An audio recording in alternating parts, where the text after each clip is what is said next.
नमस्कार दोस्तों। जैसे कि कल बताया था कि मैथ्स की कुछ बेसिक टर्म्स हैं, उनको मैं पढ़ाऊंगा। फर्स्ट नंबर सिस्टम आता है। नंबर सिस्टम में 8-9 नंबर है, जिन नंबरों को मैथ्स को पढ़ने के लिए बहुत ही कम बचते हैं। फर्स्ट नंबर होता है नेचुरल नंबर, जिसको हिंदी में प्राकृत संख्या कहते हैं। वो नंबर 1 से स्टार्ट होकर 9 तक चलता है। इसका रीजन ये है कि इन नंबरों को आज तक किसी ने डिस्कवर नहीं किया, किसी ने इसका आविष्कार नहीं किया। मैथ्स में आज तक ऐसा क्वेश्चन नहीं बना है कि एक को आविष्कार किसने किया, एक का आविष्कार किसने किया। इसलिए 1 2 3 4 5 6 7 8 9 जो नंबर हैं, उनको हम नेचुरल नंबर, जो नेचुरली ऑटोमेटिकली आए हुए हैं, किसी ने इसका आविष्कार नहीं किया है। बट इसमें अगर 10 हमको बनाना है तो जीरो की रिक्वायरमेंट होगी। उस जीरो की रिक्वायरमेंट के लिए नंबर अभी कंप्लीट नहीं है, इसको कंप्लीट करना है, पूरा होल नंबर बनाना है, तो हमें जीरो की रिक्वायरमेंट होगी। इसलिए जीरो का आविष्कार हुआ, डिस्कवर हुआ, जिस मैथमेटिक्स ने उसका डिस्कवर किया, जिसका नाम था आर्यभट्ट। आर्यभट्ट के द्वारा जीरो का आविष्कार हुआ और ये नेचुरल नंबर को पूर्ण बनाया गया, पूरा बनाया गया। उसे हम कहते हैं होल नंबर। इसलिए होल नंबर स्टार्ट होता है 1 2 3 4 0 1 2 3 4 कंटिन्यू दस। अब इसके आगे जीरो से भी छोटे डिजिट होते हैं, जैसे कि -1 -2 -3। इनको अगर हम होल नंबर में इंक्लूड कर लें तो उसको हम कहेंगे इंटीजर नंबर्स, जिसको हम पूर्णांक संख्या के नाम से जानते हैं। इसको हम ऐसे भी समझ सकते हैं, पहले जमाने में कुछ लोग कुछ अर्थ और करते थे, इसलिए 1 2 4 में कामयाब हो गए। बीच में एक पीढ़ी है कुछ नहीं कमाते थे, काउंटिंग करने के लिए जीरो की रिक्वायरमेंट है। आजकल ऐसे भी आ गए हैं जो कुछ नहीं कमाते, खर्चा ज़्यादा करते हैं, उनको नेगेटिव वैल्यू आ रही है। इस प्रकार ये तीनों नंबर जो हैं, नेचुरल नंबर, होल नंबर और इंटीजर। नेचुरल नंबर 1 से स्टार्ट होकर इंफिनिट तक जा रहा है, होल नंबर 0 से स्टार्ट होकर इंफिनिट जा रहा है, इंटीजर नंबर नेगेटिव, जीरो और ऑल पॉजिटिव, तीनों पार्ट इसमें इंक्लूडेड है। आगे बात चलते हैं रैशनल नंबर। रैशनल नंबर ऐसे नंबर होते हैं जिनको P और Q की फॉर्म में लिखा जा सकता है, और जहां P एंड Q आर एक इंटीजर्स नंबर, यानी कि P और Q की वैल्यू नेगेटिव भी हो सकती है, पॉजिटिव भी हो सकती है, और एक इसके साथ में और इंक्लूड होता है कि Q की वैल्यू 0 नहीं होनी चाहिए। इसके पीछे सबसे बड़ा फैक्टर है कि अगर हम 1 में 0 का डिवाइडेड आंसर आता है इनफाइनाइट, और इनफाइनाइट को हम काउंट नहीं कर सकते। इसका मीनिंग हुआ रैशनल नंबर वही नंबर होते हैं जिसको हम काउंट कर सकते। जिनको काउंट नहीं कर सकते वो इरेशनल में आ जाएंगे, जिनको काउंट कर सकते वो रैशनल नंबर में आ जाएंगे। इसका मतलब इरेशनल नंबर वो नंबर है जिसको हम काउंट नहीं कर सकते हैं, और रैशनल नंबर वो नंबर है जिसको हम काउंट कर सकते हैं। जैसे कि बात करें तो उसकी फॉर्म P/Q होती है, इंटीजर्स नंबर होते हैं, और Q की वैल्यू 0 नहीं होने का सबसे बड़ा फैक्टर है 0 का किसी में भी डिवाइड हो, ऐसा इनफाइनाइट होता है जिसको हम काउंट नहीं कर सकते।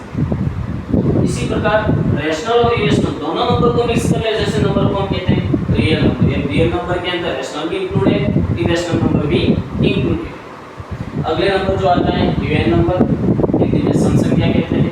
ये इवन नंबर ऐसे नंबर होते हैं जिसमें 2 का डिवाइड कंप्लीट रूप से डिवाइड होता है, और ऑड नंबर ऐसे नंबर होते हैं जिसमें 2 का डिवाइड कंप्लीट रूप से नहीं होता है। जैसे कि हम 1 में 2 का डिवाइड कंप्लीट नहीं होता, 3 में डिवाइड कंप्लीट नहीं होता है, 5 में डिवाइड कंप्लीट नहीं होता है, 7 है। ऐसे नंबर जिसमें 2 का डिवाइड कंप्लीट रूप से नहीं जा रहा है, पूरा डिवाइडेड नहीं हो रहा है, ऐसे नंबर इवन नंबर के नहीं, वो कंप्लीट रूप से जो डिवाइड हो जाता है, जैसे कि 2 है, 4 है, 6 है, 8 है, ऐसे नंबर को, ऐसे नंबर जो डिवाइडेड नहीं होते हैं वो किस में आ जाएंगे, ऑड नंबर में, और जो डिवाइडेड होते हैं वो नंबर आ जाएंगे आपके even number.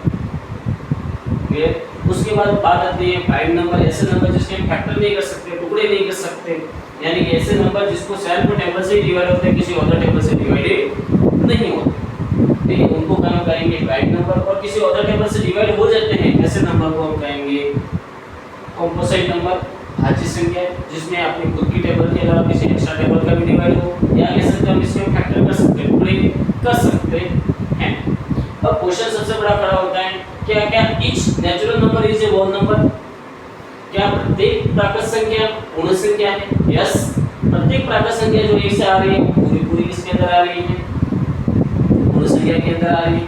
But each whole number is a natural number? No. इसका सबसे बड़ा रीजन है कि होल नंबर में 0 आ रहा है, जबकि नेचुरल नंबर में 0 इंक्लूडेड नहीं। इसी प्रकार क्वेश्चन होता है कि each natural number is a integer number? Yes, क्योंकि जितने भी नेचुरल नंबर है सब इंटीजर के अंदर आ रहे हैं। अगला क्वेश्चन होता है each integer number is a whole number, answer होता है नो, क्योंकि नेगेटिव नंबर्स 0 और उसके साथ में ये नंबर इसमें इंक्लूडेड नहीं होंगे। रैशनल नंबर और इरेशनल नंबर की बात करें, ये काउंटेबल है, अनकाउंटेबल है, दोनों को मिला के हम कहते हैं रियल नंबर, चाहे नंबर काउंट हो चाहे नंबर अनकाउंट हो, दोनों को मिला के हम कहते हैं रियल नंबर। तो each rational number is a real number, yes, rational number पूरा रियल नंबर में शामिल हो रहा है, इरेशनल नंबर भी पूरा रियल नंबर में शामिल हो रहा है, इसका मतलब each irrational number is a real number, but each real number is not a rational number, each real number not a irrational। आगे बात करते हैं कि ये जो रेशनल नंबर होता है उसमें हम काउंट कर सकते हैं, वही नंबर होता है, जैसे कि रूट के अंदर बात करें √2, उसका कोई स्क्वायर रूट नहीं है, इसका मतलब ये इसको काउंट नहीं कर सकते, ये आ गया हमारे पास में किसके अंतर्गत, इरेशनल।